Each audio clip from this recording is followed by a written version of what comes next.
Hi everyone, Brunny here.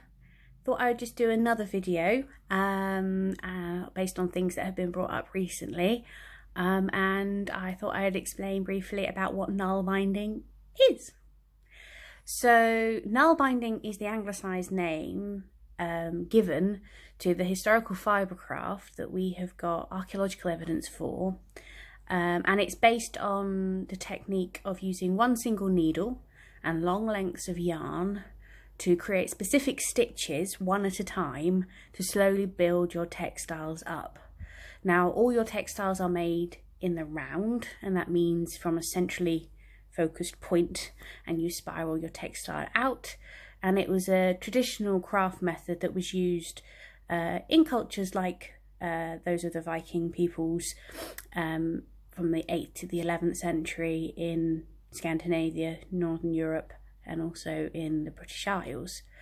There are some fragmentary archaeological remains of Naalbinding. Some of these are in the UK, some of them are in Ireland, some of them are of course in Denmark, Norway and Sweden, and some others are also in other countries like Latvia and Poland and Russia, where there was certainly Viking interactions and influences as well during that time. So the fragmented remains archaeologically of Naalbinding are quite scarce, but they are there. And historically, this technique would be used to make things like hats, socks, gloves, coin pouches, bags, more accessory items rather than actual garments or clothing. So there you go. That is what Naalbinding is.